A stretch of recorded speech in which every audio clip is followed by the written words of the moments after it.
Hello friends, स्वागत है आपका हमारे channel the Indian girl react में। मेरा नाम निधि शर्मा है। मेरा नाम भावना शर्मा। मेरा नाम शीतल शर्मा। तो आज की जो हमारी वीडियो है उसका टाइटल है Umar bin Khattab bye Kohistani. तो देखते हैं इस वीडियो में हमें क्या कुछ नया जानने को मिलता है, इनकी हिस्ट्री के बारे में पता चलता है, कैसे सब कुछ होता है। तो चलो स्टार्ट करते हैं वीडियो। और उससे पहले अगर आप हमारे चैनल पर नए हैं तो चैनल को सब्सक्राइब कर देना और वीडियोस को लाइक शेयर कमेंट करते रहना। तो चलो स्टार्ट करते हैं।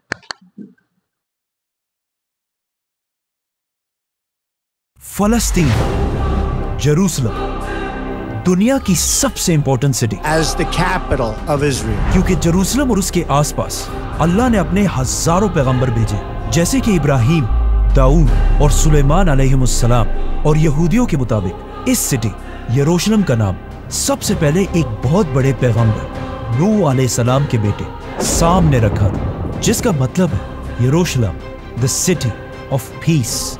लेकिन उस टाइम से लेकर आज तक इस सिटी ने कभी पीस नाम की कोई चीज देखी नहीं, क्योंकि जेरूसलम दुनिया के 3 बड़े रिलीजन यहूदी, क्रिश्चियनिटी और इस्लाम सब के लिए एक होली सिटी।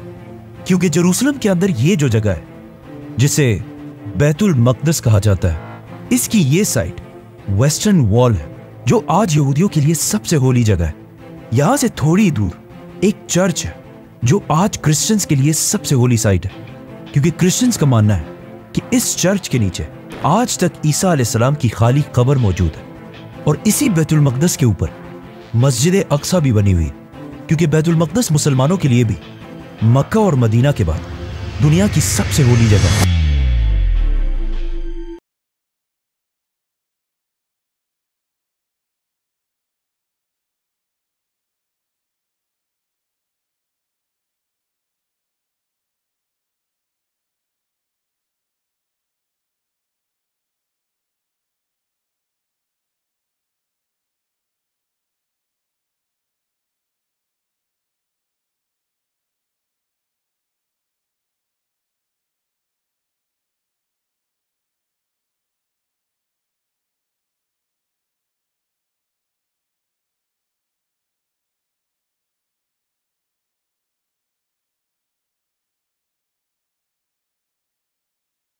लेकिन अब रसूलुल्लाह सल्लल्लाहु अलैहि वसल्लम की वफात के कुछ ही साल बाद मुसलमानों ने उमर बिन खत्ताब रज़ियल्लाहु तआला अन्हु की खिलाफत में रोमन और पर्शियन एम्पायर दोनों को यरमूक और कादसिया जैसी जंगों में पूरी तरह हरा दिया था। और इन दोनों एम्पायर्स को हराने के बाद अब मुसलमानों की दोनों बड़ी फौजें मदीना से हजरत उमर रज़ियल्लाहु तआला अन्हु के ऑर्डर्स का इंतजार कर रही कि अब हमें इससे आगे और कहाँ जाना चाहिए।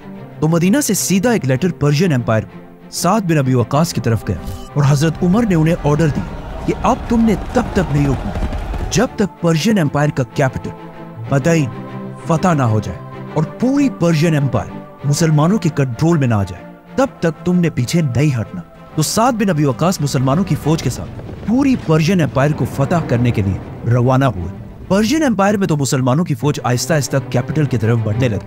अब वहां रोमन एम्पायर मुसलमानों ने यरमूक की जंग जीतने के बाद बहुत तेजी से उन सारे इलाकों को दोबारा फतह कर लिया था जिन्हें वो इससे पहले छोड़ चुके थे। और इस सारे इलाके को फतह करने के बाद अब मुसलमान मदीना से हजरत उमर रज़ियल्लाहु तआला अन्हु के ऑर्डर का इंतजार कर रहे थे। तो फौरन मदीना से हजरत अबू उबैदा के लिए एक लेटर पहुंचा कि मुसलमानों की पूरी ताकत को साथ लेकर रोमन एम्पायर की सबसे होली सिटी, पैगंबरों की सिटी जेरूसलम की तरफ जाओ और उसे खिलाफत के कंट्रोल में लाओ। तो अबू उबैदा मुसलमानों की पूरी ताकत लेकर शाम से जेरूसलम की तरफ रवाना हुआ और इस तरह मुसलमानों की ये अजीम फौज पहली बार फलस्तीन में एंटर हुई। यरमूक जैसी खतरनाक जंग जीतने के बाद अब पूरी रोमन एम्पायर में मुसलमानों को रोकने वाला कोई भी नहीं था।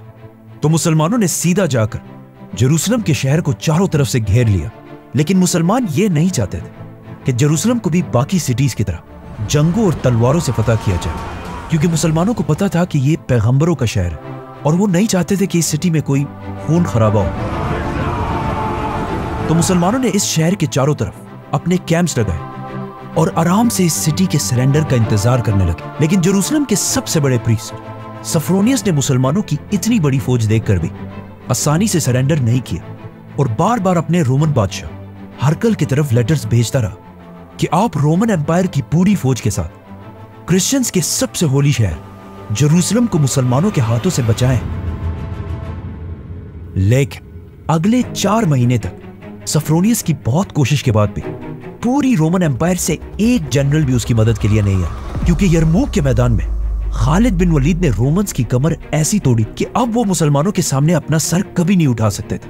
आखिर 4 महीने के बाद सफ्रोनियस का हौसला टूट गया और उन्होंने जेरूसलम से मुसलमानों के आर्मी चीफ अबू उबैदा की तरफ सरेंडर करने के लिए एक लेटर भेजा। लेकिन इस लेटर में उसने बहुत ही एक अजीब डिमांड लिखी थी कि मैं इस सिटी को सिर्फ एक शर्त पर मुसलमानों के हवाले करूंगा कि इस इस्लामिक एम्पायर के खलीफा उमर बिन खत्ताब खुद आकर मुझसे मिले। लेकिन आखिर क्यों सफ्रोनियस खालिद बिन वलीद, अबू उबैदा और बाकी सारे जनरल्स के बजाय हजरत उमर के सामने ही क्यों सरेंडर करना चाहते थे? क्योंकि सफ्रोनियस को जेरूसलम की हिस्ट्री के बारे में बहुत अच्छी तरह पता था और उसे पता था कि पिछले हजारों साल से जब भी किसी बादशाह ने इस सिटी को फतह किया, उसने यहाँ की एक एक चीज को तबाह किया। जेरूसलम और फलस्तीन की स्टोरी यहाँ से बहुत पहले शुरू होती है और ये स्टोरी इतनी इंटरेस्टिंग है कि बाइबल और कुरान ने बार बार दुनिया के बाकी सारे इलाकों से ज्यादा इसी इलाके फलस्तीन की हिस्ट्री बयान की है। फलस्तीन की स्टोरी स्टार्ट होती है इब्राहिम अलैहिस्सलाम के साथ कि जब इब्राहिम अलैहिस्सलाम आज से 4000 साल पहले जेरूसलम से बहुत दूर इराक की सिटी ऊन में पैदा हुए, जो उस जमाने में दुनिया की सबसे बड़ी सिटी थी और उस सिटी के कुछ बड़ी बड़ी बिल्डिंग्स आज भी दुनिया में मौजूद है।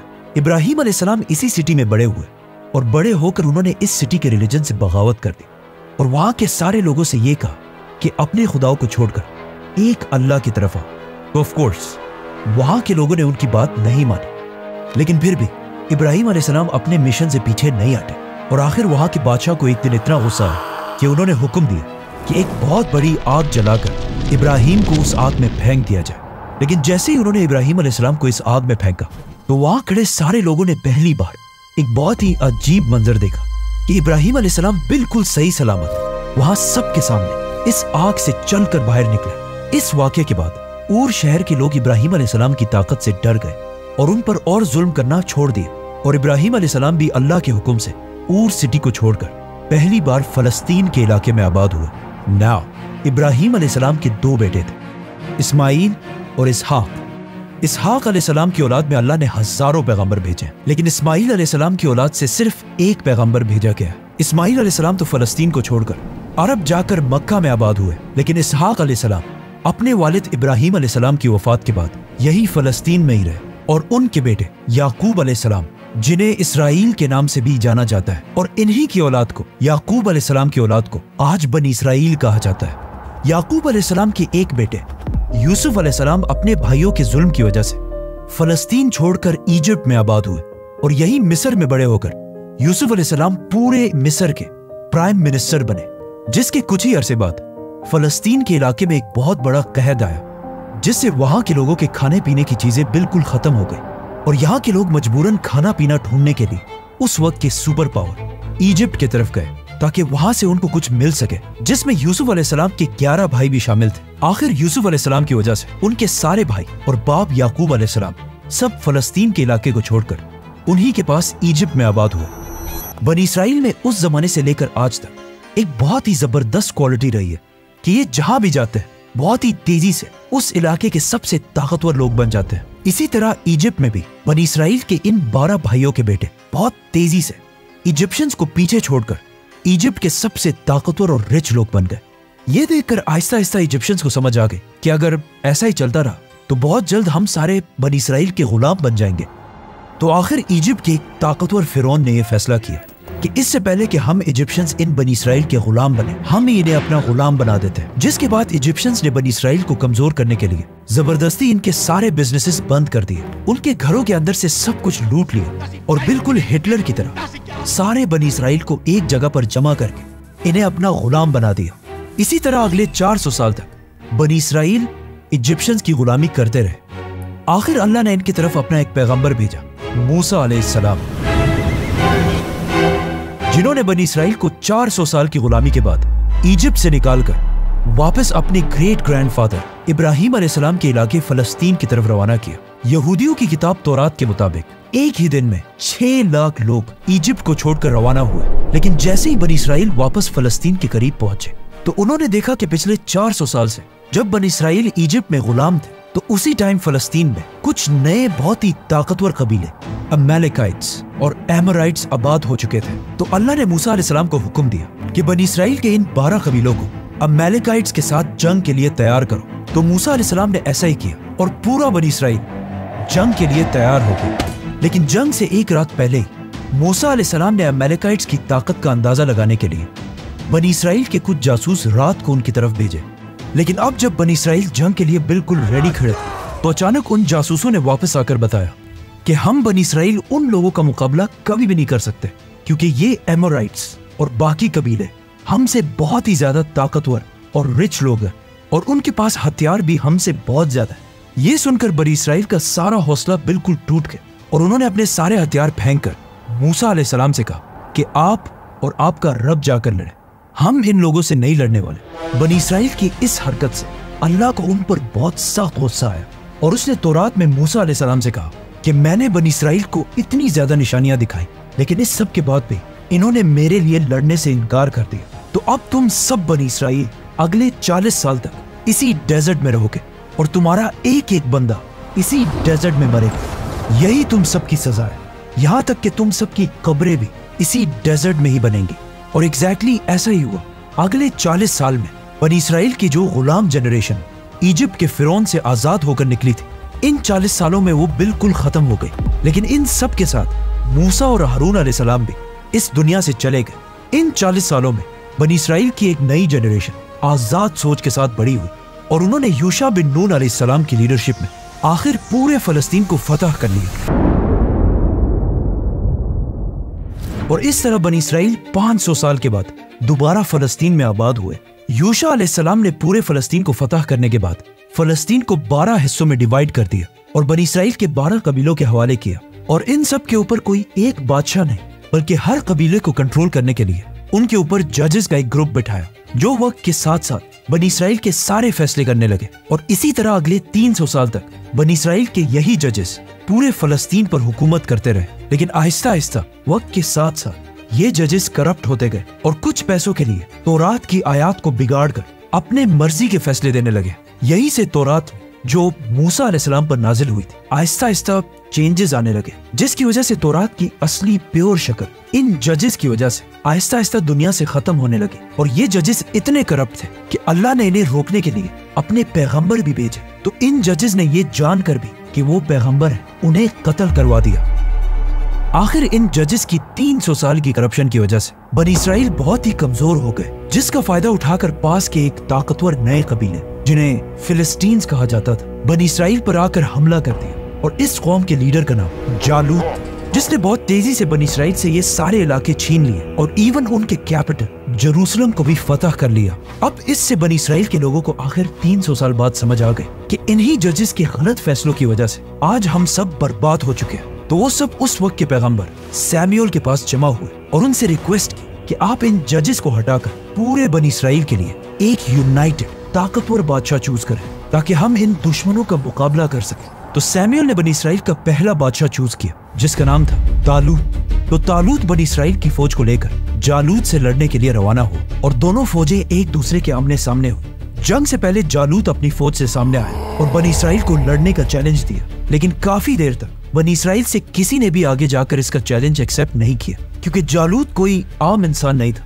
यहूदियों और मॉडर्न एस्टिमेट्स के मुताबिक जालूत की हाइट ऑलमोस्ट 9 फुट के करीब थी। आजकल कुछ लोग समझते हैं कि जालूत कुछ ज्यादा ही बड़ा था, ऑलमोस्ट एक पहाड़ जैसी हाइट थी उसकी, लेकिन ये बिल्कुल गलत, बल्कि जालूत के हाइट के करीब मॉडर्न जमाने में भी एक इंसान गुजरा है, रॉबर्ट वार्डलो, जिसकी हाइट को देखकर जालूत की हाइट का अंदाजा लगाया जा सकता है। जालूत काफी देर तक खड़े होकर बनी इसराइल को जंग के लिए चैलेंज करता रहा। आखिर बनी इसराइल की फौज से एक यंग लड़का दाऊद जालूत से लड़ने के लिए सामने आया। लोगों ने दाऊद को समझाने की कोशिश भी की कि ऐसा मत करो, क्योंकि दाऊद और जालूत की हाइट में ऑलमोस्ट इतना बड़ा डिफरेंस था और जालूत भी इस छोटे से लड़के को देखकर हंसने लगे। लेकिन जैसे ही लड़ाई शुरू हुई तो दाऊद अलैहिस्सलाम ने दूर से एक पत्थर घुमाकर सीधा जालूत की तरफ फेंका और ये पत्थर सीधा जाकर जालूत के सर पर लगा और वो वहां सबके सामने दाऊद अलैहिस्सलाम की एक ही वार से जख्मी होकर जमीन पर गिर गया।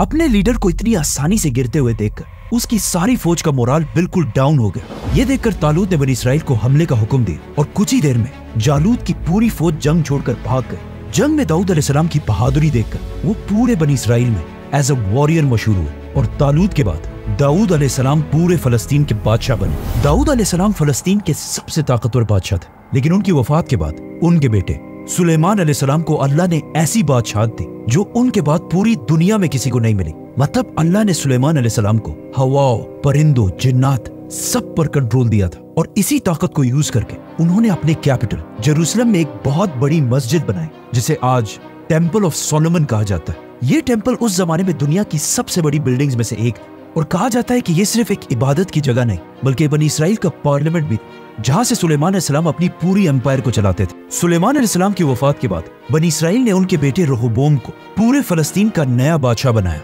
लेकिन रहोबोम अपने वालिद सुलेमान की तरह कोई ज़हीन बादशाह नहीं था, जिसकी वजह से इसके खिलाफ पूरे फलस्तीन में बगावतें होने लगी और इस तरह सुलेमान अलैहिस्सलाम की ये अजीम एम्पायर दो हिस्सों में डिवाइड हो गई। इस डिवीजन में एक तरफ बनी इसराइल के 10 कबीले आबाद हुए और दूसरी तरफ सिर्फ 2 कबीले रहे और ये सब आपस में ही लड़ने लगे, जिससे अगेन बनी इसराइल इतने कमजोर हुए कि एक दूसरी कौम ने बनी इसराइल के इन 10 कबीलों पर हमला कर दिया और बनी इसराइल के इन 10 ट्राइब्स को हमेशा के लिए फलस्तीन से निकाल दिया। यहूदी स्कॉलर्स के मुताबिक ये 10 ट्राइब्स फलस्तीन को छोड़कर ईस्ट की तरफ गए और वहीं पर आबाद हुए। आज बहुत सारे हिस्टोरियंस ये समझते हैं कि ये 10 ट्राइब्स कोई और नहीं बल्कि अफगानिस्तान और पाकिस्तान के पठान, पख्तून कबीले हैं।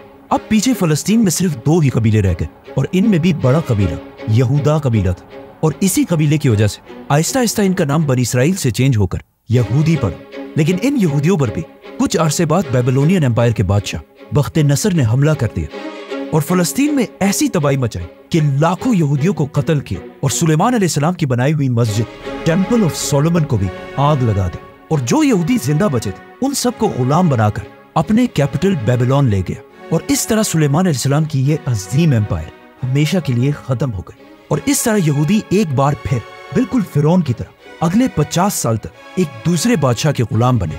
लेकिन 50 साल के बाद अल्लाह ने यहूदियों को दोबारा बचाने के लिए अपना एक बंदा भेजा, साइरस द ग्रेट, जो उस जमाने में ईरान पर्शियन एम्पायर का पहला बड़ा बादशाह था, जिसने अपनी पूरी फौज लेकर बेबीलोनियन एम्पायर पर हमला कर दिया और इन्हें खत्म कर दिया और यहूदियों को गुलामी से निकालकर वापस फलस्तीन और जेरूसलम की तरफ भेजा और इन्हें पैसे भी दिए कि जाकर सुलेमान अलैहिस्सलाम के उस टेम्पल को दोबारा बनाओ।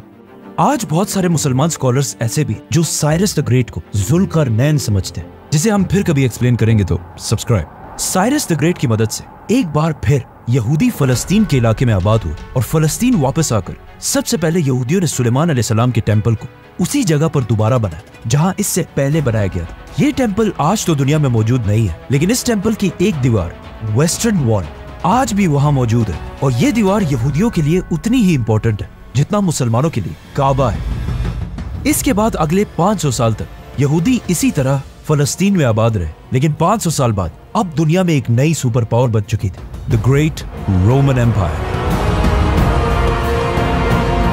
जिन्होंने आकर फलस्तीन को दोबारा यहूदियों के हाथों से छीन लिया और उसे अपनी ग्रेट एम्पायर का एक छोटा सा प्रोविंस बनाया। अब जब सारे यहूदी रोमन एम्पायर के अंडर अपनी जिंदगी गुजार रहे थे तो अल्लाह ने इनकी तरफ अपना एक अजीम पैगंबर भेजा, ईसा अलैहिस्सलाम।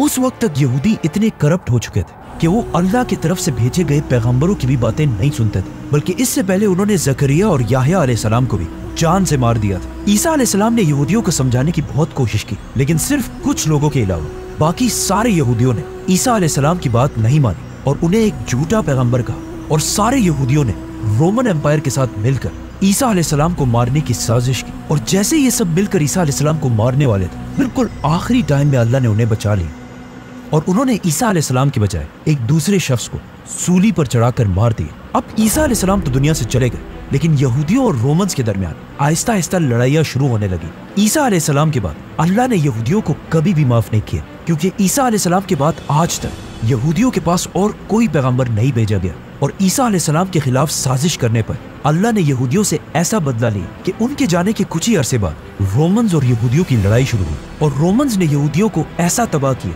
कि अगले 2000 साल तक यहूदी दोबारा फलस्तीन में आबाद नहीं हो सके।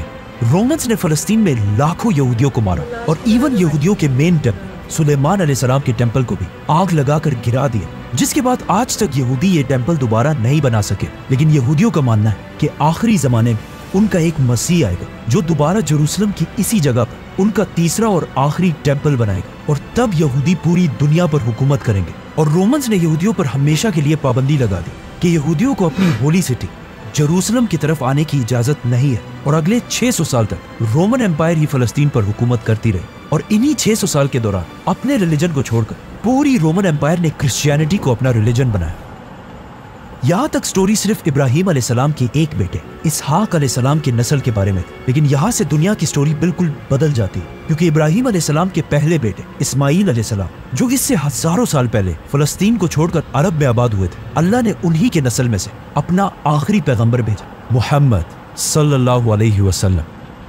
अब जब मक्का में रसूलुल्लाह सल्लल्लाहु अलैहि वसल्लम लोगों को इस्लाम की दावत दे रहे थे, तो उसी टाइम एक बार फिर फलस्तीन पर हमला किया गया, लेकिन इस बार ये हमला पर्शियन एम्पायर के बादशाह ने किया। उसने जेरूसलम को फतह करके यहाँ 1 लाख क्रिश्चियंस को मार दिया और अगेन जेरूसलम की पूरी सिटी को तबाह कर दिया और यहाँ के चर्चेस को भी आग लगा दी और उस क्रॉस को भी अपने साथ वहाँ से ले गए, जिस पर क्रिश्चियंस समझते हैं कि ईसा अलैहिस्सलाम को मारा गया था। आज भी दुनिया के हर चर्च में इसी क्रॉस की कॉपी बनाकर लगाई जाती है। इस सब के कुछ ही अरसे बाद रोमन एम्पायर ने पर्शियंस को तो हरा दिया और जेरूसलम को दोबारा आबाद कर लिया। ये इतनी अजीम जंग थी कि कुरान के सूरह रोम में इस जंग के बारे में आयात भी भेजी गई, जिसे हम इस वीडियो में एक्सप्लेन कर चुके हैं। इस सब के बाद रोमन एम्पायर ने तो पर्शियंस को हरा दिया और अपने क्रॉस को वापस लाकर पूरे जेरूसलम की सिटी को दोबारा आबाद किया। और अब रोमन एम्पायर का ख्याल था कि उन्हें चैलेंज करने वाला दुनिया में अब कोई भी नहीं।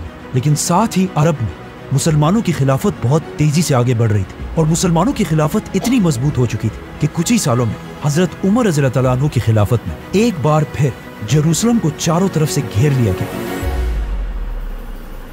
नाउ जेरूसलम के लीडर सफ्रोनियस को इस सिटी के हिस्ट्री का बहुत अच्छी तरह पता था और उसे पता था कि इससे पहले जिसने भी इस सिटी को फतह किया उसने इस सिटी की एक एक चीज को तबाह किया। तो अब सफ्रोनियस इस बात से डर रहा था कि अब मुसलमान भी इस सिटी का वही हाल ना करें जो इससे पहले बाकियों ने किया था। सफ्रोनियस जेरूसलम से अपने बादशाह हरकल की तरफ लेटर्स भेजता रहा कि वो आकर इसकी मदद कर सके, लेकिन 4 महीने गुजरने के बाद भी कोई भी उसकी मदद के लिए नहीं आया। तो उसने मजबूरन इस सिटी को सरेंडर करने का इरादा किया, लेकिन सरेंडर से पहले उसने एक बहुत ही अजीब डिमांड रखी जो इससे पहले किसी ने भी नहीं रखी थी। सफ्रोनियस ने मुसलमानों के जनरल अबू उबैदा की तरफ लेटर भेजा कि मैं सिर्फ एक ही शर्त पर इस अजीम सिटी को मुसलमानों के सामने सरेंडर करूंगा कि मुसलमानों के खलीफा उमर बिन खत्ताब खुद आकर मुझसे मिले, क्योंकि सफ्रोनियस के दिल में अब जेरूसलम को बचाने की सिर्फ एक ही उम्मीद, खलीफा उमर बिन खत्ताब। क्योंकि सफ्रोनियस ने इससे पहले हजरत उमर के बारे में बार बार सुना था कि हजरत उमर दुनिया के बाकी सारे बादशाहों से बहुत ही डिफरेंट है, बल्कि वो अपने आप को बादशाह कहलवाना भी पसंद नहीं करते और दुनिया का सबसे ताकतवर इंसान होने के बाद भी बिल्कुल आम लोगों की तरह जिंदगी गुजारते हैं। हजरत उमर रज़ियल्लाहु अन्हु की यही सिंपलिसिटी की स्टोरीज पूरी दुनिया में मशहूर हो चुकी थी कि एक बार एक रोमन जनरल मुसलमानों की कैपिटल मदीना है और सहाबा से कहा कि मुझे खलीफा उमर से मिलना है। उस जनरल का ख्याल था कि हजरत उमर जरूर किसी बहुत बड़े महल या पैलेस में रह रहे होंगे कि मुसलमानों का इतना अजीम खलीफा जिसके नाम से पूरी दुनिया कांपती है एक दरख्त के नीचे पत्थर पर सर रखकर आराम फरमा रहे। हजरत उमर रज़ियल्लाहु अन्हु की इसी सादगी का सफ्रोनियस को बहुत अच्छी तरह पता था और उसे पता था कि जेरूसलम को तबाही से सिर्फ हजरत उमर ही बचा सकते हैं। तो अबू उबैदा ने मजबूरन हजरत उमर रज़ियल्लाहु अन्हु की तरफ खत भेजा कि बगैर किसी खून खराबे के अब जेरूसलम को सिर्फ आप ही फतह कर सकते। ये देखकर हजरत उमर रज़ियल्लाहु अन्हु ने सारे बड़े सहाबा को अपने पास जमा किया और उनसे पूछा कि अब मुझे क्या करना चाहिए, जिस पर हजरत उस्मान रज़ियल्लाहु अन्हु ने मशवरा दिया कि आपको जेरूसलम की तरफ नहीं जाना चाहिए क्योंकि रोमन्स ऑलमोस्ट ये जंग हार चुके हैं और अब उनकी इतनी औकात नहीं है कि खलीफा खुद उनके पास जाए। लेकिन वहाँ पर हजरत अली रज़ियल्लाहु अन्हु की राय ये थी कि हजरत उमर को जेरूसलम की तरफ जरूर जाना चाहिए। उमर रज़ियल्लाहु अन्हु को वहाँ सबसे ज्यादा हजरत अली रज़ियल्लाहु अन्हु की राय पसंद आई। इसी के साथ हजरत उमर रज़ियल्लाहु अन्हु अपनी खिलाफत में पहली बार मदीना को छोड़कर फलस्तीन की तरफ रवाना हुए और वहाँ रोमन एम्पायर में भी मुसलमानों की सारी फौज ये सुनकर अपने खलीफा का बेसब्री से इंतजार करने लगी। लेकिन जाने से पहले हजरत उमर ने अली रज़ियल्लाहु अन्हु को अपने पास बुलाया और मदीना के साथ साथ पूरे अरब का कंट्रोल हजरत अली के हवाले करके वहाँ से चले गए। पहली बार कोई खलीफा अरब से बाहर निकल रहा था। इतनी बड़ी इस्लामिक एम्पायर का खलीफा हजरत उमर कुछ ही सहाबा के साथ मदीना से जेरूसलम की तरफ रवाना हुआ। मदीना और जेरूसलम के दरमियान 1400 किलोमीटर का डिफरेंस है और इसे ऊंटों पर कवर करने में ऑलमोस्ट 1 महीना लग जाता था। लेकिन इस इतने लंबे सफर के लिए भी हजरत उमर के पास सिर्फ एक ऊंट, कुछ खाने पीने की चीजें और साथ कुछ ही सहाबा थे, जबकि हजरत उमर उस वक्त दुनिया के सबसे ताकतवर लोगों में से एक। इसके मुकाबले में अगर आजकल के मुस्लिम लीडर्स को देखा जाए जैसे ही हजरत उमर वहाँ एंटर हुए तो वहाँ खालिद बिन वलीद और यजीद बिन अबी सुफियान उनको वेलकम करने के लिए खड़े थे और इन दोनों ने इस इम्पोर्टेंट दिन की वजह से बहुत ही कीमती और महंगे कपड़े पहने थे। हजरत उमर ने जब इन दोनों के महंगे कपड़े देखे तो उन्हें बहुत सख्त गुस्सा आया और उन्होंने जमीन से कुछ पत्थर उठाकर इन दोनों की तरफ फेंके और कहा कि ये तुम लोगों ने क्या पहना है, इतनी जल्दी तुमने हमारे तरीके छोड़कर रोमन्स के तरीके अपना लिए हैं। अब जैसे ही हजरत उमर यहाँ पहुंचे तो वहाँ जेरूसलम के क्रिश्चियंस को भी खबर मिल गई कि हजरत उमर सिर्फ उनकी रिक्वेस्ट पर मदीना से चलकर यहाँ पर आए। तो सोफ्रोनियस ने अपना मैसेंजर हजरत उमर रज़ियल्लाहु तआला अन्हु के पास मुसलमानों के हेडक्वार्टर भेजा और यहीं पर हजरत उमर ने अपनी जिंदगी की सबसे इम्पोर्टेंट एग्रीमेंट, जिसे आज तक पूरी दुनिया याद करती है, साइन की। और ये तारीख में पहली बार था कि किसी बादशाह ने जेरूसलम को इस तरह फतह किया। बिस्मिल्लाहिर्रहमानिर्रहीम। ये अमान अल्लाह के बंदे अमीरुल मोमिनीन उमर बिन खत्ताब की तरफ से तमाम क्रिश्चियंस के लिए कि अगर वो जेरूसलम को छोड़कर जाना चाहे तो जा सकते हैं और अगर यहीं पर रहना चाहे तो उन्हें यहाँ कोई नुकसान नहीं पहुँचाया जाएगा। मुसलमान किसी चर्च को नहीं गिराएंगे, मुसलमान किसी से उनका माल नहीं छीनेंगे, किसी को जबरदस्ती इस्लाम लाने पर मजबूर नहीं किया जाएगा, यहाँ तक कि किसी के साथ बदसलूकी रेसिज्म भी नहीं किया जाएगा। मुसलमान किसी से भी जबरदस्ती उनकी जमीनें नहीं छीनेंगे। बाकी हर सिटी की तरह इन्हें मुसलमानों को टैक्स जिजिया देना पड़ेगा। इस एग्रीमेंट में हजरत उमर और क्रिश्चियंस के दरमियान सिर्फ एक ही चीज पर क्लैश है, यहूदी। क्योंकि क्रिश्चियंस यहूदियों से इतनी नफरत करते थे कि पिछले 600 साल से रोमन्स ने यहूदियों के जेरूसलम आने पर पाबंदी लगा दी थी। हालांकि ये यहूदियों के लिए सबसे इम्पोर्टेंट जगह थी। क्रिश्चियंस ने जेरूसलम सरेंडर करने से पहले यही डिमांड रखी कि मुसलमान भी बिल्कुल पहले की तरह यहूदियों के इस सिटी में आने पर पाबंदी लगा दे। लेकिन हजरत उमर को उनकी ये बात पसंद नहीं आई और इस एग्रीमेंट में लिखा कि यहूदी जब भी जेरूसलम आना चाहे आ सकते। लेकिन हजरत उमर को पता था कि अगर 600 साल बाद यहूदी दोबारा आकर जेरूसलम में आबाद हुए तो यहाँ के क्रिश्चियंस और यहूदियों के दरमियान बहुत बड़ी लड़ाई शुरू होगी, क्योंकि ये सिटी सब रिलीजन्स के लिए एक होली सिटी थी। तो हजरत उमर ने ऑर्डर दिया कि यहूदी यहाँ आ तो सकते हैं लेकिन यहाँ रह नहीं सकते। हजरत उमर रज़ियल्लाहु तआला अन्हु का ये ऑर्डर इतना ब्रिलियंट था क्योंकि अगर आज देखा जाए जब से यहूदी फलस्तीन आकर जबरदस्ती आबाद हुए तब से लेकर आज तक फलस्तीन में एक अनएंडिंग वॉर चल रही है जो आज तक जारी है। ये एग्रीमेंट लिखने के बाद हजरत उमर ने रसूलुल्लाह सल्लल्लाहु अलैहि वसल्लम की अंगूठी से इस एग्रीमेंट पर मोहर लगाई और खालिद बिन वलीद और बाकी सारे जनरल्स इस पर गवाही लिखी। नाउ इस मुआहदे से सबसे ज्यादा खुशी यहूदियों को हुई क्योंकि पूरी दुनिया के यहूदियों ने 600 साल गुजरने के बाद पहली बार हजरत उमर रज़ियल्लाहु तआला अन्हु की वजह से अपनी होलियस्ट सिटी जेरूसलम को दोबारा देखा। ये वही यहूदी थे जो इससे पहले हमेशा रसूलुल्लाह सल्लल्लाहु अलैहि वसल्लम और इस्लाम के खिलाफ साजिशें करते रहते थे। लेकिन अब जब मुसलमानों को ताकत मिली तो मुसलमानों ने क्रिश्चियंस के सामने खड़े होकर यहूदियों के लिए आवाज उठाई। सफरोनियस का ये मैसेंजर जब हजरत उमर रज़ियल्लाहु तआला अन्हु की एग्रीमेंट लेकर वापस जेरूसलम पहुंचा तो वहाँ सारे क्रिश्चियंस इसे पढ़कर सेलिब्रेट करने लगे क्योंकि उनका ख्याल था कि पिछले हर बादशाह की तरह हजरत उमर भी इस सिटी को फतह करने के बाद तबाह कर देंगे। लेकिन हजरत उमर रज़ियल्लाहु तआला अन्हु ने ऐसा नहीं किया और तारीख में पहली बार बगैर किसी खून खराबे के बिल्कुल अमन के साथ जेरूसलम फतह कर लिया। अब हजरत उमर रज़ियल्लाहु तआला अन्हु का नाम जेरूसलम के हर क्रिश्चियन की जबान पर था और यहाँ के सारे लोग इस अजीम बादशाह को पहली बार देखने के लिए इंतजार करने लगे। तो हजरत उमर रज़ियल्लाहु तआला अन्हु भी मुसलमानों के हेडक्वार्टर को छोड़कर पहली बार जेरूसलम की तरफ रवाना हुए। जैसे ही हजरत उमर रज़ियल्लाहु तआला अन्हु जेरूसलम के बाहर मुसलमानों की फौज के करीब पहुंचे तो वहाँ अबू उबैदा रज़ियल्लाहु तआला अन्हु और बाकी मुसलमानों ने उनका वेलकम किया। उन मुसलमान जनरल्स ने जब हजरत उमर रज़ियल्लाहु तआला अन्हु के सादा और पुराने कपड़े देखे तो उन्होंने हजरत उमर रज़ियल्लाहु तआला अन्हु से रिक्वेस्ट की कि आप ये पुराने कपड़े चेंज करके कुछ नए और महंगे कपड़े पहने और हजरत उमर रज़ियल्लाहु तआला अन्हु की सवारी के लिए एक खूबसूरत घोड़ा भी लेकर आए। लेकिन हजरत उमर रज़ियल्लाहु तआला अन्हु ने उन सब से कहा कि नहीं, एक जमाना था कि हम दुनिया के सबसे कमजोर और बैकवर्ड लोगों में से थे और आज जो हमें ये इज्जत मिली है वो हमारे कपड़ों या सवारी की वजह से नहीं बल्कि सिर्फ और सिर्फ इस्लाम की वजह से मिली है। ये कहते ही हजरत उमर रज़ियल्लाहु तआला अन्हु यहाँ से जेरूसलम की तरफ रवाना हुए। अब यहाँ पे एक बहुत ही इंटरेस्टिंग स्टोरी और एक बहुत बड़ी कंफ्यूजन भी है कि हजरत उमर रज़ियल्लाहु तआला अन्हु अपने गुलाम के साथ सिर्फ एक ही ऊंट पर जेरूसलम की तरफ गए। रास्ते में ये दोनों बारी बारी इस ऊंट की सवारी करते थे और जैसे ये दोनों जेरूसलम पहुंचे तो ऊंट पर हजरत उमर ने बल्कि उनके गुलाम बैठे हुए थे। ये स्टोरी हम सब ने बचपन से बार बार सुनी, लेकिन ये बिल्कुल एक अनऑथेंटिक स्टोरी है जो इस्लामिक हिस्ट्री के किसी भी बड़े बुक में नहीं मिलती और ये स्टोरी लॉजिकल भी नहीं क्योंकि मुसलमानों की फौज जिसने चारों तरफ से जेरूसलम को घेर रखा था उनके और जेरूसलम की गेट के दरमियान इतना फासला था ही नहीं कि जिसके लिए ऊंट को बार बार चेंज किया जाए। इसके अलावा मुसलमानों की फौज में उस वक्त हजारों ऊंट मौजूद थे, उनमें से भी किसी ऊंट को यूज किया जा सकता था। और अगेन ये स्टोरी किसी भी इस्लामिक ऑथेंटिक बुक में नहीं लिखी हुई। इन सब चीजों को देखकर यही लगता है कि ये स्टोरी बाद में आने वाले लोगों ने अपनी तरफ से बनाई।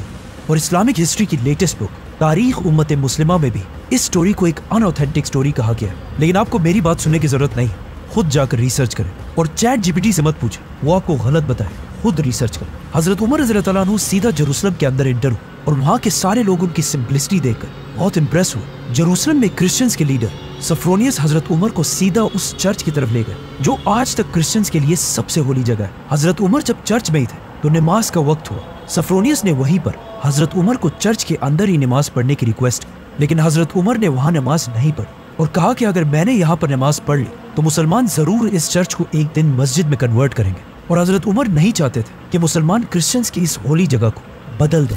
और हजरत उमर की बात बिल्कुल सही थी, क्योंकि आज इस चर्च के करीब ही उमर बिन खत्ताब के नाम से एक मस्जिद बनाई गई है। हजरत उमर यहाँ से सीधा बैतुल मक़दस की तरफ गए और देखा कि रोमन्स ने यहूदियों की नफरत की वजह से बैतुल मक़दस को गंदगी का ढेर बनाया हुआ है। तो हजरत उमर बाकी सहाबा के साथ खुद अपने हाथों से बैतुल मक़दस की सफाई करने लगे। हजरत उमर रज़ी अल्लाह अन्हु ने बैतुल मक़दस की पूरी सफाई के बाद यहाँ पर सहाबा की एक मीटिंग बुलाई कि हमें यहाँ पर मस्जिद कौन सी जगह पर बनानी चाहिए। तो काब रज़ी अल्लाह अन्हु ने मशवरा दिया, जो इस्लाम लाने से पहले यहूदी थे, कि हमें मस्जिद बैतुल मक़दस के इस पत्थर के पीछे बनानी चाहिए ताकि हम बैतुल मक़दस और काबा दोनों को सामने रखकर नमाज पढ़ सकें। लेकिन इस बात पर हजरत उमर को बहुत सख्त गुस्सा है और उन्होंने काब से कहा कि तुमसे अभी तक यहूदियों की आदतें नहीं निकली। उसके बाद हजरत उमर रज़ी अल्लाह अन्हु ने हुक्म दिया कि मस्जिद को बैतुल मक़दस के इस पत्थर के आगे बनाई जाए, जिसका मुंह काबा की तरफ हो और पीठ यहूदियों के इस पत्थर की तरफ हो, क्योंकि अब दुनिया का किबला बदल चुका है। और यहीं से पहली बार मस्जिद अक्सा की बुनियाद रखी गई। और आज तक जब भी मुसलमान मस्जिद अक्सा में नमाज पढ़ते हैं तो बैतुल मक़दस का ये पत्थर और उसके ऊपर ये बिल्डिंग उनके पीठ के पीछे होती है। उमर रज़ी अल्लाह अन्हु के हुक्म से मुसलमानों ने यहाँ पर एक छोटी सी लकड़ियों की मस्जिद बनाई। और मस्जिद बनाने के बाद हजरत उमर ने बिलाल रज़ी अल्लाह अन्हु से रिक्वेस्ट की, जो आप सल्लल्लाहु अलैहि वसल्लम की वफात के बाद यही शाम में आबाद हो चुके थे। और हजरत बिलाल ने ये अहद किया कि आप सल्लल्लाहु अलैहि वसल्लम की वफात के बाद वो दोबारा कभी भी अजान नहीं देंगे। लेकिन अब ये इतना अजीम दिन था और खलीफा उमर रज़ी अल्लाह अन्हु का ऑर्डर भी था, तो हजरत बिलाल रज़ी अल्लाह अन्हु आगे आए और उन्होंने पहली बार बैतुल मक़दस पर खड़े होकर अजान देना शुरू की। हजरत बिलाल रज़ी अल्लाह अन्हु की अजान को सुनकर वहाँ मौजूद सारे सहाबा रोने लगे, क्योंकि यही बिलाल आप सल्लल्लाहु अलैहि वसल्लम के ज़माने में भी मदीना में अजान दिया करते थे। ये वो ज़माना था जब मुसलमानों के पास कुछ भी नहीं था, यहाँ तक कि कई दिन तक उनके पास खाने पीने की चीज़ें भी नहीं होती थी। लेकिन इस सब के बाद भी आप सल्लल्लाहु अलैहि वसल्लम मुसलमानों से कहते रहते थे कि एक दिन ऐसा ज़रूर आएगा कि मुसलमान रोमन और पर्शियन एम्पायर दोनों को हराएंगे, यहाँ तक कि जेरूसलम को भी फतह करेंगे। और आज मुसलमान इन दोनों एम्पायर्स को हराकर दुनिया के सुपर पावर बन चुके थे। और वही बिलाल रज़ी अल्लाह अन्हु दोबारा अजान दे रहे थे। उस दिन से लेकर आज तक पिछले 1400 साल से हर दिन बैतुल मक़दस में उसी तरह अजान दी जाती है। और इस तरह इस अजीम सिटी, पैगंबरों की सिटी जेरूसलम को बगैर कोई खून बहाए हजरत उमर रज़ी अल्लाह अन्हु ने फतह कर लिया। लेकिन जेरूसलम की फतह का तो रसूलुल्लाह सल्लल्लाहु अलैहि वसल्लम ने पहले ही बता दिया था। लेकिन इसके साथ ही आप सल्लल्लाहु अलैहि वसल्लम ने एक और भी बहुत शॉकिंग बात कही थी कि एक दिन जंग तबूक के दौरान आप सल्लल्लाहु अलैहि वसल्लम अपने कैंप में बैठे हुए थे, तो उन्होंने पास बैठे एक सहाबी से कहा कि मुझसे क़यामत की कुछ निशानियां सुनो। मेरी मौत, जेरूसलम की फतह और इस फतह के बाद एक ऐसी बीमारी जो तुम मुसलमानों को ग्रेट नंबर्स में मारेगी। और जेरूसलम फतह करने के बाद एग्जैक्टली ऐसे ही हुआ। इस बीमारी ने हजारों मुसलमानों की जान ली और मुसलमानों के बड़े बड़े जनरल्स अबू उबैदा, यजीद और माज बिन जबल शहीद हुए। और इन्हीं के साथ दुनिया की तारीख के सबसे बड़े जनरल खालिद बिन वलीद भी अपने जिस्म पर जख्मों की वजह से इस दुनिया से चले गए। इन सब बड़े बड़े जनरल्स की वफात के बाद अब कुछ नए लोगों को चांस मिला कि वो सामने आकर लीडर्स बन सके, जिनमें से एक का नाम था मुआविया बिन अबी सुफियान। सब्सक्राइब। तो ये थी हमारी आज की वीडियो बहुत ही ज़्यादा नॉलेज देने वाली थी। इन्होंने जैसे कि बताया जो हमारी हिस्ट्री रही है कि मुस्लिम्स लोगों की जो हिस्ट्री रही है, जैसे कि इन्होंने बताया था कि इब्राहिम अस्सलाम के 2 बेटे थे, तो उनमें से एक बेटे की इन्होंने प्रॉपर बताई कि किस तरह से उनके बेटों ने किन किन जगहों पर अपना राज्य किया, या फिर लोगों में किस तरह से अपना मतलब ईमान लाने की कोशिश करी, किस तरह से करी, और जो दूसरे बेटे थे उन्होंने कैसे करा। बहुत ही सलीके से, बहुत ही प्यार से इन्होंने इतने अच्छे से समझाया कि समझ में आया है। बाकी फिर भी अगर हमसे कोई गलती हो जाती है बोलने में या नाम लेने में मिस्टेक हो जाती है तो प्लीज आप लोग अंडरस्टैंड करना, क्योंकि कई बार ऐसे कमेंट्स आते हैं कि आप अच्छे से नाम नहीं ले रहे हो या कुछ, तो उसके लिए माफी चाहूंगी मैं। बाकी इन्होंने बहुत अच्छे से समझाया। पहले इब्राहिम अस्सलाम के बेटों के बारे में इन्होंने बताया कि किस तरह से उन्होंने एम्पायर्स खड़े करे। फिर मुस्लिम जो कम्युनिटी थी उन्होंने किस तरह से उन पर मतलब, हाँ, लोगों ने मतलब उन पर अत्याचार करे, फिर उन्होंने उन अत्याचारों से कैसे निपटा या कैसे उससे उभरे, और फिर उन्होंने मतलब पूरी ही, हाँ, एम्पायर दोबारा हासिल करा, किस तरह से उन्होंने कितनी मुश्किलात से करा। और इन्होंने बताया कि इन बिटवीन बहुत सारे हमारे जो पैगंबर्स हैं वो आए, मूसा अस्सलाम भेजे गए, ठीक है। और बनी इज़राइल को इन्होंने कैसे छुड़वाया, जो कि इब्राहिम अस्सलाम के बेटे की नस्ल थी, है ना, हाँ, बनी इसराइल, उनको किस तरह से फतेह हासिल करवाई उन्होंने, कैसे सारा काम हुआ, है ना। और इन्होंने बताया सुलेमान अस्सलाम पर हुक्म कर सकते थे वो, मतलब कि हाँ। इन एम्पायर की इन्होंने बताया कि बेस्ट थे जिनकी उस पे मंदिर बना है ना उनके नाम पे। हाँ, उन्होंने बनवाया, उन्होंने टेम्पल का निर्माण करा, लेकिन फिर भी आने वाले समय में और भी कई लोगों ने उन टेम्पल को तुड़वा दिया। एक बार बना ना, बताया, अलग अलग यहूदियों ने एक बार तुड़वाया उनका, हाँ, उन्होंने फिर निर्माण किया, है ना। फिर वो साइरस आए जिन्होंने इनको छुड़वाया, है ना, तो फिर दोबारा टेम्पल का निर्माण हुआ। तो इन्होंने बताया भी है कि साइरस को जुल्करनैन जी से कंपेयर किया गया, लेकिन वही चीज है, वो सीरीज हम कर रहे हैं उसमें भी एक्सप्लेन है बीच में, हाँ। और आप थोड़ा कर रहे हैं तो इस वजह से हमें समझ भी आ रहा है कि हाँ अब इनसे रिलेटेड बात हो रही है। जो साइरस थे वो उन्होंने मतलब ईमान लाने की बहुत कोशिश करी थी, टेम्पल भी उन्होंने ही बनवाया कि नहीं, उन्होंने, है ना, कि हाँ आप जाओ और टेम्पल बनवाओ, है ना। ये जो यरूशलेम सिटी है ये पैगंबरों की सिटी है, यहाँ पे बहुत सारे पैगंबर हुए।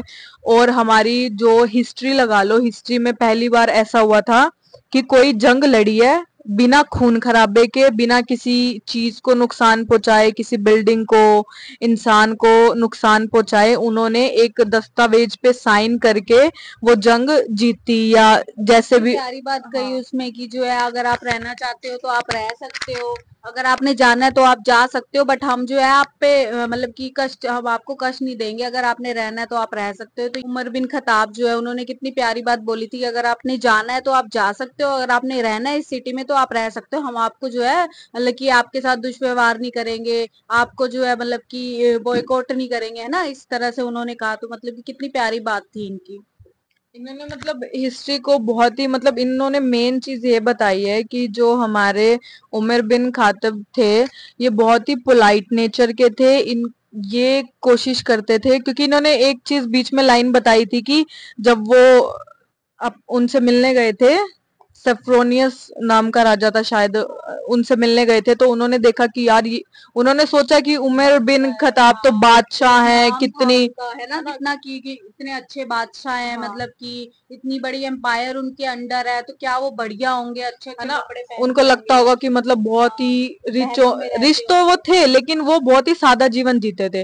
वो सबको अपने जैसा समझते थे कि मैं अच्छे कपड़े पहनूं, ये सब नहीं, जैसे उनकी आवाम पहनती है नॉर्मल कपड़े, और एक ही घोड़े पे, सॉरी, एक ही ऊंट पे उन्होंने इतना सफर किया। और उन्होंने ये चीज भी कितने अच्छे से बताई है ना कि वो अपने एक नौकर के साथ गए थे वहां पे, नौकर के साथ गए थे यरूशलेम सिटी में। तो उन्होंने मतलब कभी उनके नौकर बैठ रहे थे ऊँट पे और कभी वो खुद बैठ रहे थे, वो एक राजा होके, उनका इतना एम्पायर था, फिर भी उनका दिल देखो कि उन्होंने नहीं, इंसान को इंसान समझा। और कितने पोलाइट थे वो कि मतलब बिना खून खराबे के, और हर एक चीज को इतने आसानी से कर लेते थे। और कभी भी उन्होंने लालच नहीं करा, और कभी भी उन्होंने ऐसे अकड़ या अहंकार कि मैं इतना बड़ा हूँ, मैंने इतना कुछ किया आपके लिए, है ना। हाँ, इन बहुत ही मतलब अच्छी वीडियो थी, बहुत अच्छी लगी वीडियो, बहुत ही अच्छी थी, आगे जैसे समझ आएगा। बाकी अच्छी थी वीडियो। और बहुत ही ज्यादा कुछ नई नई चीजें हमें इस वीडियो से सीखने को मिली है। तो मिलते हैं आपसे एक नेक्स्ट वीडियो में, तब तक के लिए आप हमारी वीडियोस को लाइक शेयर कमेंट करते रहना, और अगर आप हमारे चैनल पर नए हैं तो प्लीज सपोर्ट अस, सब्सक्राइब जरूर करना। Thank you so much.